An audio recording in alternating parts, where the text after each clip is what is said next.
With nearly 265,000 peak concurrent players on Steam before the weekend, and glowing praise from its currently 9,600 user reviews, Embark Studios ARC Raiders has made quite the impact on release.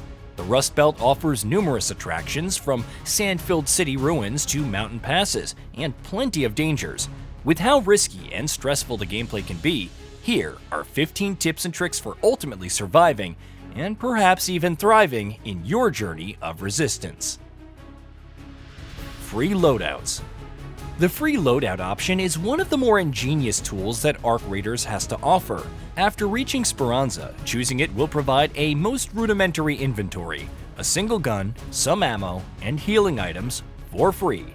There's no safety pocket for retaining valuables if you're knocked out, and the inventory slots are low. However, it's perfect for risk-free resource runs or getting a better handle on the map without losing any of your more valuable gear.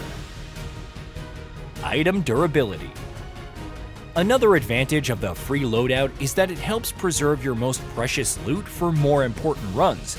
Yeah, shields and weapons have a durability meter which drops ever so slightly after completing an expedition, but you can repair them with the right components on hand.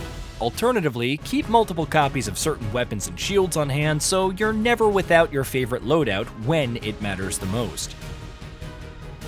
Upgrading weapons. You may think that ARC Raiders follows the logic of the average looter shooter with its rarity system, from common and uncommon to rare, epic, and eventually legendary. Inspect the weapons closer, however, and a distinct Roman numeral will be noticeable, representing their individual levels. By upgrading them with mechanical components and gun parts at the gunsmith bench, you can increase their overall magazine and durability, making them far more potent in the process. However, beware, upgrading can become progressively more expensive. Last-ditch extraction. There are few worse feelings than being ambushed before extraction, crawling around, alarms blaring, with seemingly no other options. However, surrender isn't the only option. You can still enter the extraction zone and leave with everything on your person. It's even possible to trigger the switch that sends you back to Speranza as long as you're not completely knocked out when the timer runs out. Ping while downed. If you get knocked down and can't get up again, don't let it bring you down, because this provides an underrated function for surviving allies: pinging your killers. As long as they're within line of sight, feel free to constantly mark their locations as revenge, or to help your team. If you're in the same situation with the downed enemy, knock them out to prevent them from doing the same. Salvaging mid-expedition. No matter the inventory space, it can never truly feel enough at times, especially when starting and hoarding every single material available. Don't simply toss things if you're itching for space. Break them down with the salvage function instead. Head into your inventory and right-click on the item to select salvage, which, depending on the material, can stack with others in your inventory. Play smarter. ARC Raiders has many moving parts during an expedition that go beyond simply running around, gathering resources, and gunning down other players. Playing stealthily and avoiding the ARC is all well and good, but you can also use them to your advantage with lore grenades. If you spot an enemy team, don't immediately engage. Toss one in, watch the mayhem unfold, and pick up the pieces after. Even if they don't succeed in slaying your fellow man, the ARC can provide enough of a distraction for you to either get far away, or flank around and clean them up. Expanding stash space. Eventually, you'll run out of stash space back in Speranza, but don't rush to dismantle or toss out items just yet. Click the expand button and spend coins to increase the overall number of slots instead. The cost can be high initially, so loot valuables, denoted by a diamond icon, and sell them for extra. Of course, hang on to some as well, since they can serve other functions, from improving Scrappy's resource acquisition capabilities to yielding exotic components when dismantled. Resource acquisition details. So you need a bunch of wires for a quest, but don't know where to get them. If you have one in your inventory, head over to your inventory and hover over it to learn the resource type, like technological, medical, etc. Then check your map for areas with those same resource types. You're not guaranteed to be swimming in the materials, but they're where you should be looking first and foremost. Tracking resources.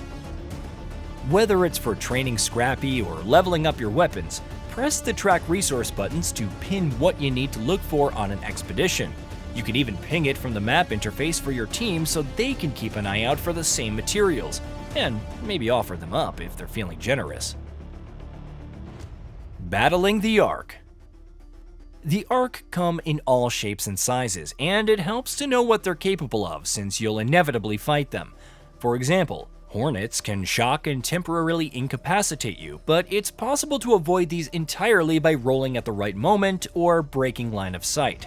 When battling against it, take note of its thrusters on the back. Destroying both causes it to fall to the ground, which is far better than dumping bullets into its body. When fighting a leaper, aim for its eye and the joints on its legs.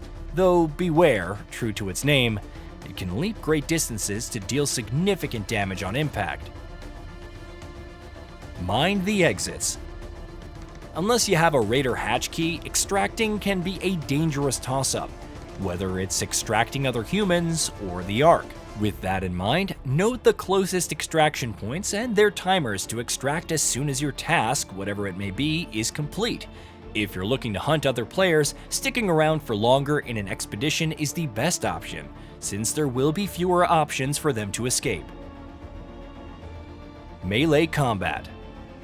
If you're running low on ammo or just dealing with low-level arcs such as ticks, break out the melee weapon, which is also useful for breaching doors. It's strong enough to take them out quickly and can even be used on slightly higher-ranking arc with the right skills. Sky Clearing Swing will damage drones more, and Fly Swatter allows for destroying wasps and turrets with one melee attack, though it has a lot of prerequisites for unlocking, including 36 points in conditioning.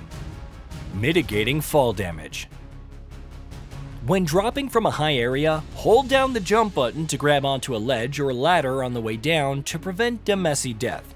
Just remember, this isn't an option from much greater heights. This technique is essential for seamlessly navigating environments, but you should also aim to roll just before landing on the ground to execute a recovery roll, and avoid taking any damage. Seeding items. While seeds may feel useless compared to everything, hang on to a few when traveling back to Speranza and visit Celeste. She'll trade them for materials that can be used to craft ammo and weapons, and other notable items. If you're not finding any seeds during an expedition, salvaging plants is a good way to net some. Hey, did you know that we at Gaming Bolt upload new videos every day? Stick around, drop a like, subscribe, and hit that bell. And let us know what kind of content you'd like to see in the future with a comment below.